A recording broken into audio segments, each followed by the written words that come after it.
Hi everyone, this is Chris, aka Chris, from Chris Watches Pretty Little Liars. Just a quick programming update, as I like to do. You might be like, "Hey Chris, this is episode 14 of season 2. Where are the guests? Where's all the fun stuff?" To be honest, as I'm sure some of you who listen to the show regularly have noticed, I've been late on a few episodes, and you know what? Sometimes real life does get in the way. Since I've been unable to nail my posting dates, I felt it'd be even more irresponsible to have guests on and possibly, do that kind of stuff. However, that said, I do have some surprises coming, so this season of PLL will not be without a few extra flourishes. That said, we'll be riding this ship.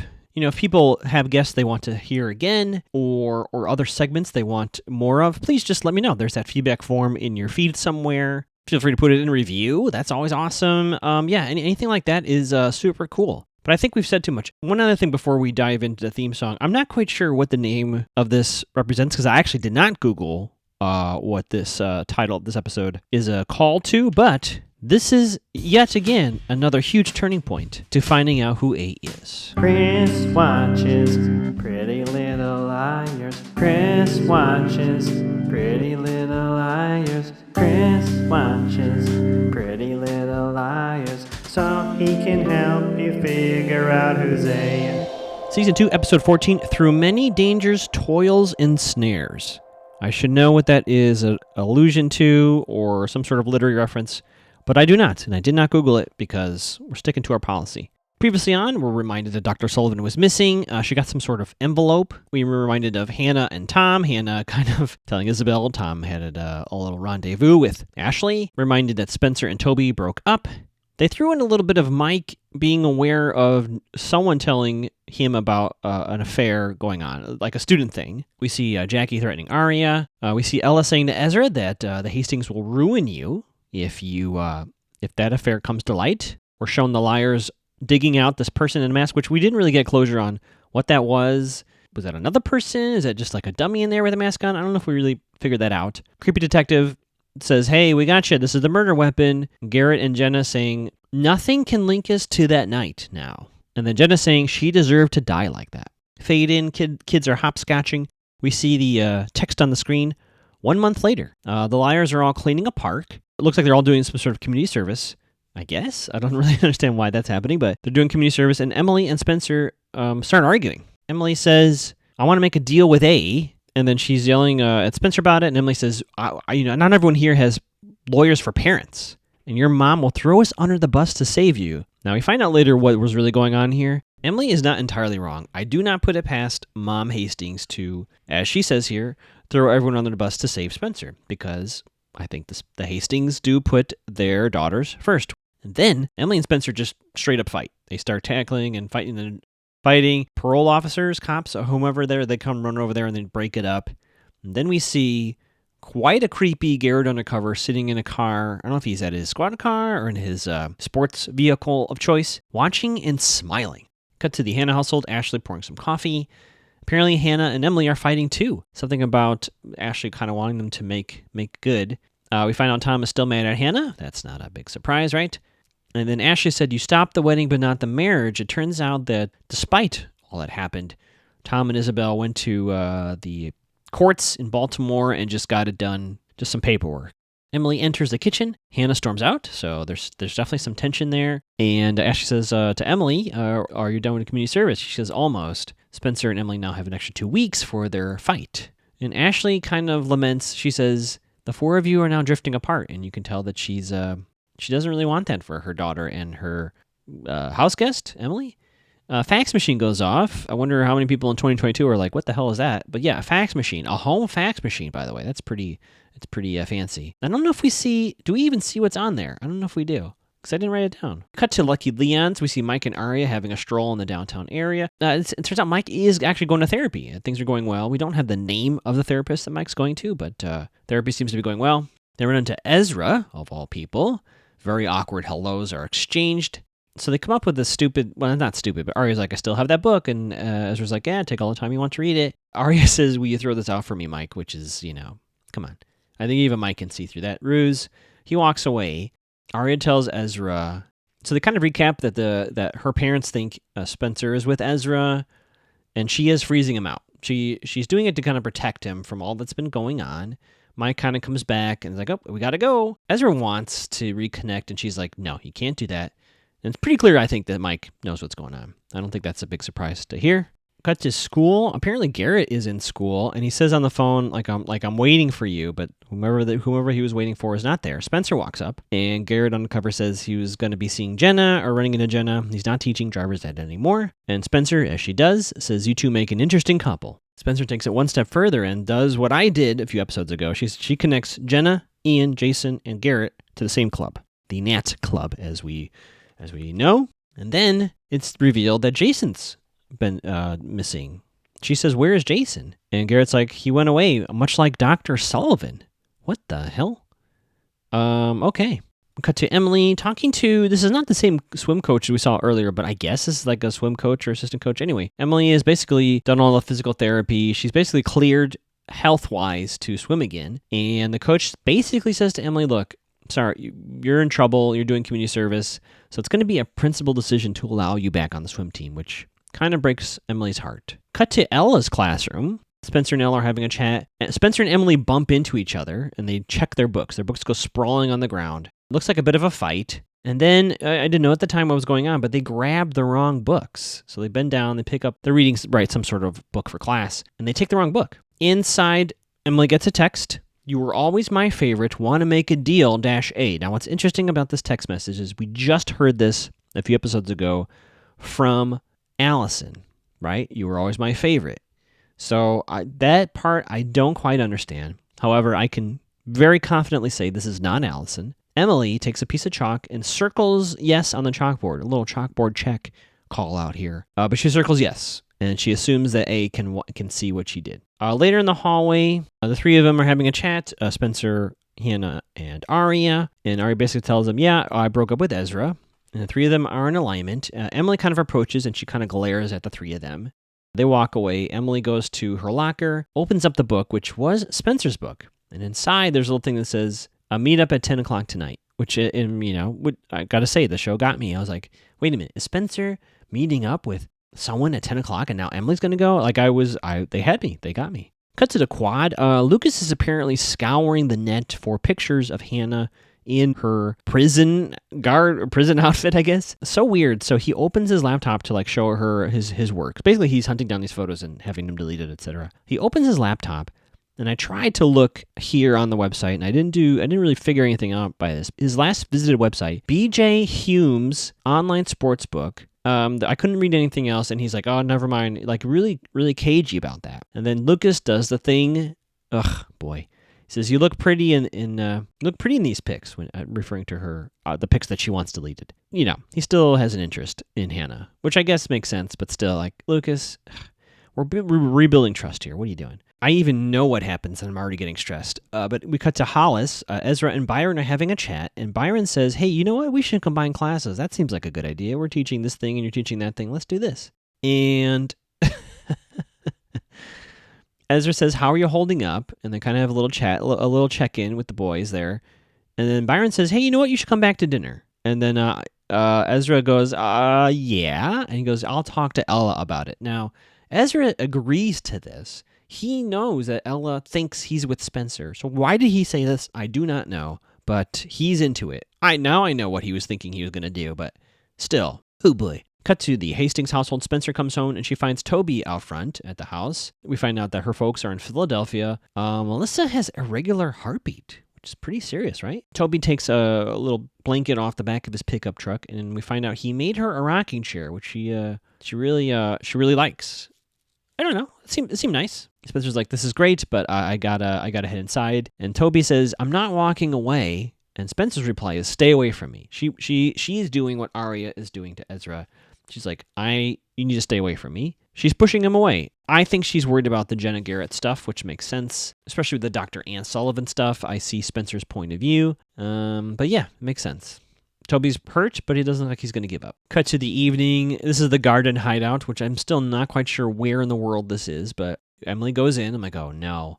And then, of course, all the other three come out. This is all a game. It's all a clever little trick to publicly show that Emily is separate from the other three. So that was all fake. And they say basically that they're baiting A. They're trying to trick A into revealing themselves to Emily. They're trying to make it seem like Emily wants to, work with A. And then the idea is that everyone will jump on them like, Part of the ruse is going to say they have some real evidence. They don't want anybody else involved. So basically the ruse is going to be that Emily has gotten this box from Jason, which we know has nothing in there. But that's going to have something that A wants that might reveal who they are. And so they hope A follows Emily, and they'll follow A. So the idea is Emily's going to set up like, hey, let's meet up. I'm going to give you this box. The liars will follow, I guess, and try to track who A is from there. It's a little vague for me on the details, but I get the basic gist of what they're trying to do. Cut to Hannah's with Lucas, and Caleb is there. And he's like, miss me? There's a little bit of smooching. And then motherfucking Lucas crosses his arm like a little pouty boy. I was like, are they going to give me a shot of Lucas looking unhappy? And sure enough, they did. Cut to swimming. Emily watches. I guess there's like a swim meet happening. The coach kind of waves, but Emily doesn't go in. Garrett is going to the swim meet. Why the hell is Garrett going to the swim meet? I do not know. But I guess you can buy a ticket and just go watch. Toby shows up. We get a shot of Garrett eating candy. And Toby says to Emily, what's going on with Spencer? She's pushing me away. And Emily says, I can't help you. And Toby says, don't shut me out too. And she's very apologetic. She's like, I'm sorry, I can't help you. She walks in to the swim meet, and then Toby buys a ticket himself.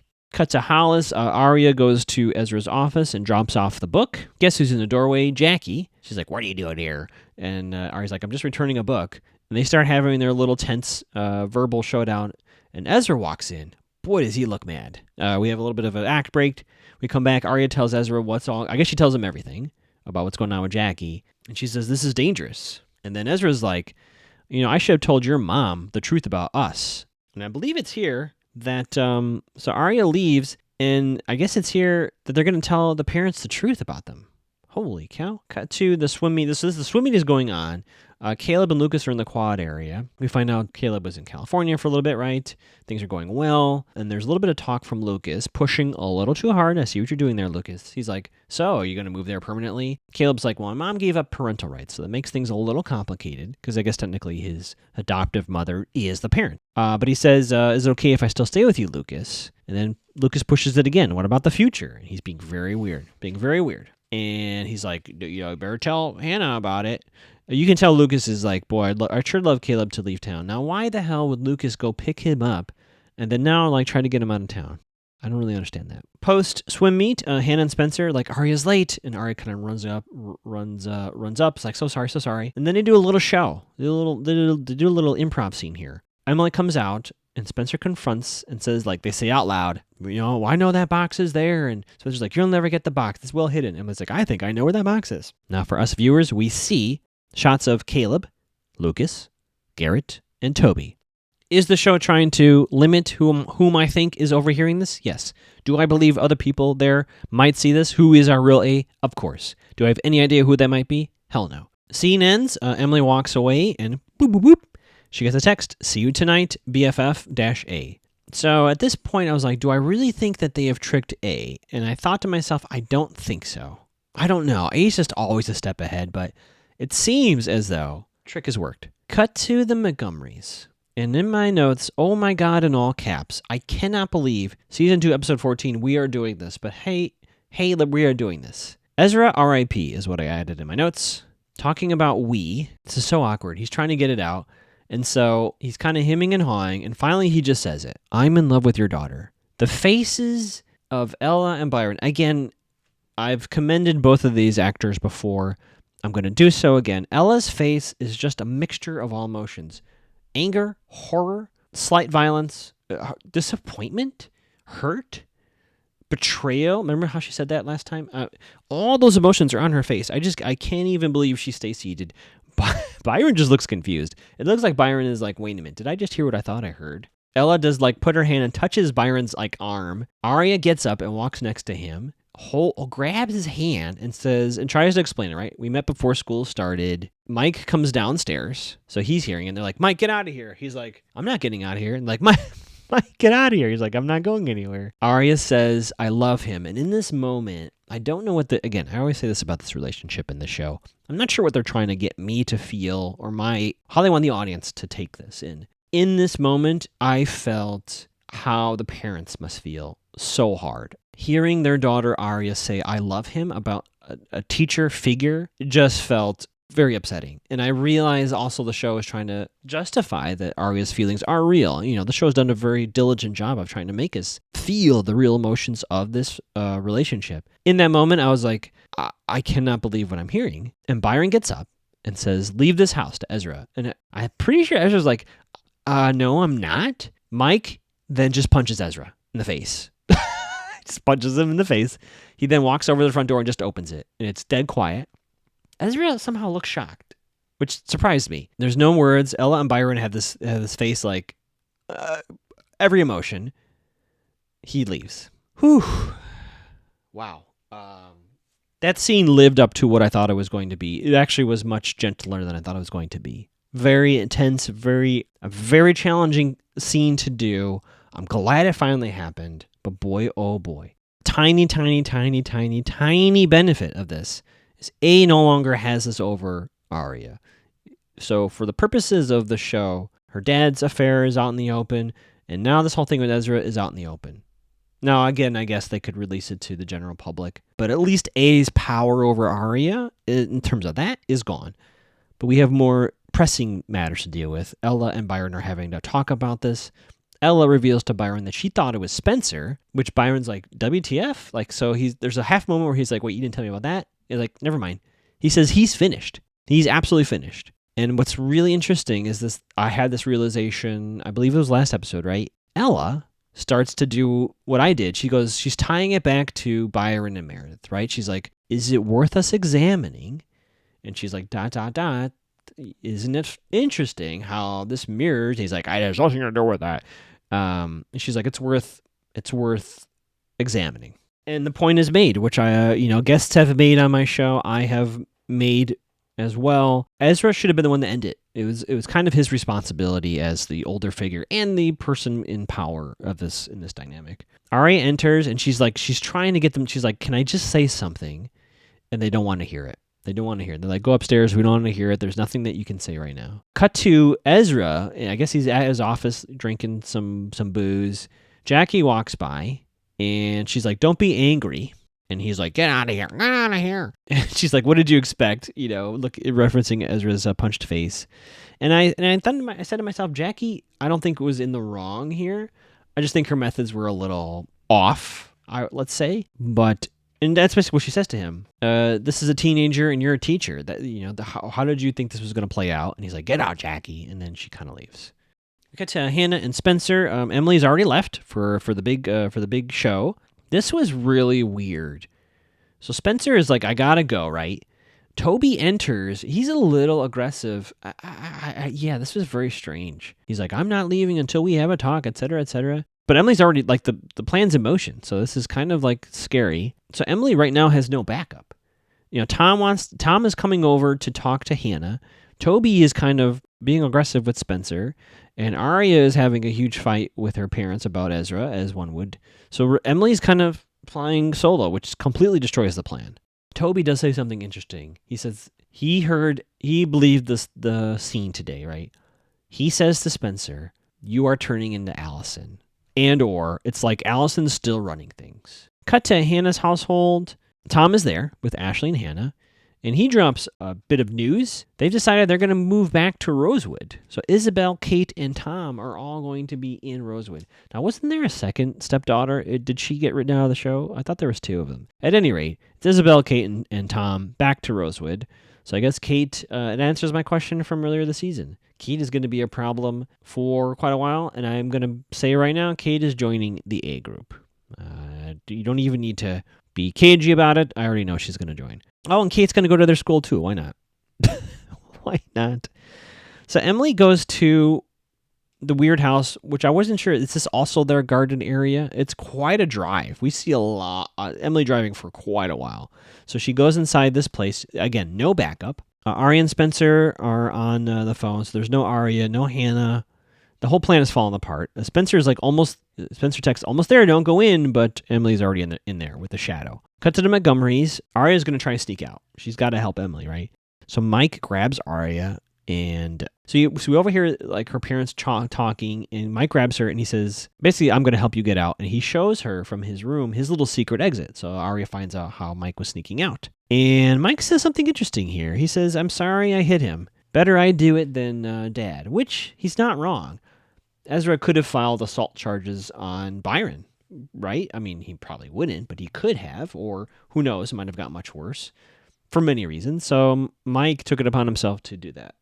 I don't know if that's really a good reason, but I get it. I buy it. So we cut back to Emily. She has a fake box, and we see the Hoodie Vigilante. And now I wrote Hoodie Vigilante, although I'm not entirely sure this is necessarily them, but this is N.A. person. This is not A, but N.A. person. I put Lucas. I'm not convinced it's Lucas, but I don't know. It might be Lucas. She starts stalling for time, like really slowly walking towards this person, saying, we're on the same team, etc., etc. I don't know why Emily did this. I don't know why she did this, but she's like, we found nothing. And then this person attacks her. My goodness. So there's this huge fight scene happening, very scary. And I'm like, who is it? Get him. Music continues. There's a big chase. And now the other liars show up. Now they're chase through the woods. So they're chasing in the house. They run out. Hannah hits them with her car, kind of bump off the hood, and they keep running. A long chase scene. This is like a good 2 minutes. And I got upset. I gotta be honest. I was like, what a waste. What a waste of an entire plan, an episode. If this is the whole show, then, like, what are we doing? If we're just going to stall for time until the series finale. However, they go back to Hannah's car, and she's like, I can't believe I hit them. On the ground is A's cell phone. And, in fact, although I don't know for sure, it sure does look like one of Caleb's superphones. And just to underline the point that this is truly a problem for A, or at least this A person, they get to their car, they check their pockets, and then they do... oh no, my phone, which, it doesn't make a whole lot of sense to me that they wouldn't say anything out loud, but sure, whatever. And they break their side view mirror, which keep that in mind in case there is someone who needs car repairs. So, what do we think? Is this something? I don't know. I'm hoping, I guess it'll be the rest of the season here that we'll be dealing with this phone and figure out who owns it, etc., etc. This person, I will predict, will not be A. I do think Lucas is involved with the A network. He's probably the first domino to fall, if I'm being honest. He's probably the lackey of the group sent to do these kind of missions. I will say, whoever this is, even if they're a former friend, they attacked Emily. So WTF there. I don't know if there's any coming back from that, to be perfectly honest. But that all said, you can find me on Twitter and Instagram at Magoogs, occasionally twitching at Mac2theGow. Yeah, please let me know what you like, don't like, people you want to hear from, or you just find hearing my voice every time. All that works. And as always, I've said way too much.